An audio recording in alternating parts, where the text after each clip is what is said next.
For the past 10 years, I've wanted to be a writer-director. I directed a few shorts, I shot a couple for others, and wrote plenty of failed scripts. Before that, though, I was really into music. I wrote, played, and recorded my own tunes for a while. I moved on from that, but I wanted to know more about the people that didn't stray from music. I wanted to know more about the people that live music every single day.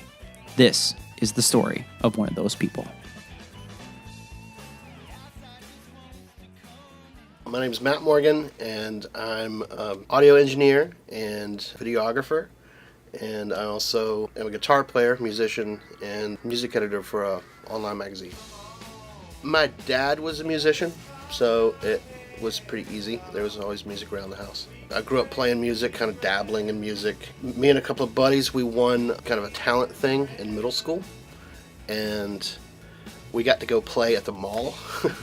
And there were probably 20 girls surrounding the stage. And at that point, I was like, all right, well, I'm a musician.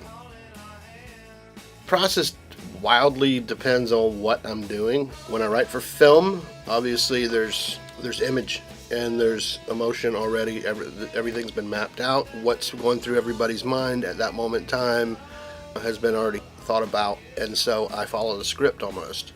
And so really I'm supporting what's been established.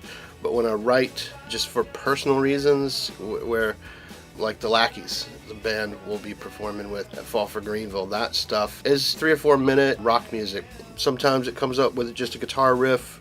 Sometimes it's years in the making of a song just because you kind of noodle around with an idea. Sometimes it starts with lyrics. You evolve that into a song. So depending on what I'm doing and how I'm doing it, it depends, because in here, sometimes it's harder to write in here, surprisingly, than it is to just write at home or at the beach or wherever, just in a room with a guitar, because there's so many distractions in here. There's so many things you could do.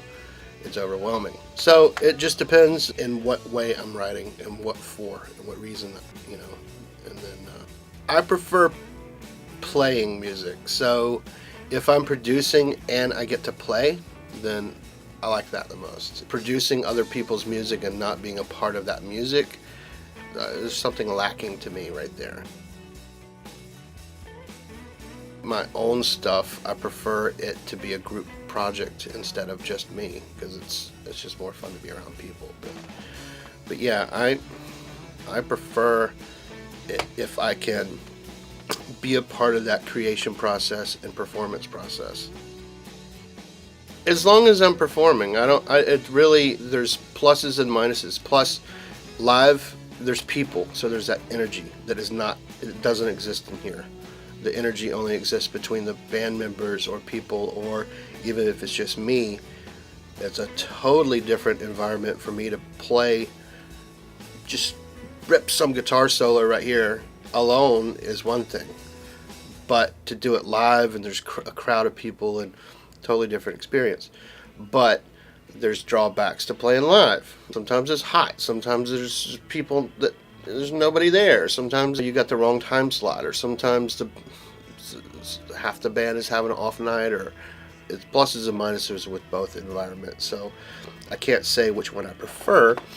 Honestly, I have to do both. Probably my biggest influence would be the Beatles. A lot of the reasons why I play music is because of the Beatles. There's bands that I look up to that I emulate, or doing what I do, realize how hard it is to do what they do. I've got an appreciation for a lot of styles and a lot of people, a lot of musicians. But yeah, bar none, the Beatles would be my biggest influence. It's just musicians, as people, as just the way they did what they did, how that whole story happened was fantastic to me. Yeah.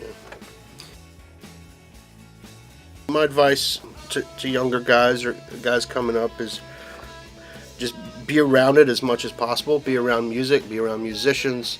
You learn from watching people. I, as a young guy, helped a promoter do whatever shows he was doing. So I would go, for some big shows, Dixie Dregs and Bella Fleck and stuff, and I get to eat lunch with the guys, hang out all day with them, and then help them set up, help them tear down. Being backstage or being around the guys like that, you get a different perspective of what it's really like, and what's necessary to do a show like that, and what's that lifestyle, how they live. I mean, it's a totally different thing living on a bus and touring than being at home and playing in your basement, So be around it as much as possible, and then just shut up and listen. I mean, people are around you constantly with great information, and you just need to be aware of that, and then take that in. There's people that have been doing it all their lives. Listen to what they have to say. I have a lot of, and I'm still learning stuff. I recorded a guy, Ike Stubblefield, a year or two ago, and he came in, and he was old school Motown guy. He's played with the Stones, every huge band. He toured Clapton, he toured with Rod Stewart. So I listened when he talked. I mean, when he started setting up, and he was playing at Orkin, and he told me where to put the mics. I'm the engineer, but and I listened because he's done it his whole life. That's his gig, and he's done that since Motown. So I'd be crazy not to listen to that guy and learn a little something, So shut up and listen, and then just go out there and do it. Don't make excuses, and if you're gonna do it. Shut up and do it.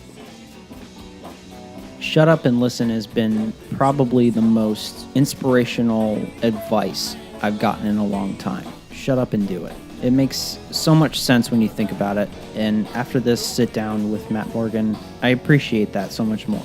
The opportunity I was granted to have a conversation with Matt Morgan and talk about his process and where he came from and where he's going really puts a spring in my step and wants me to work that much harder to pursue my dreams. Shut up and listen.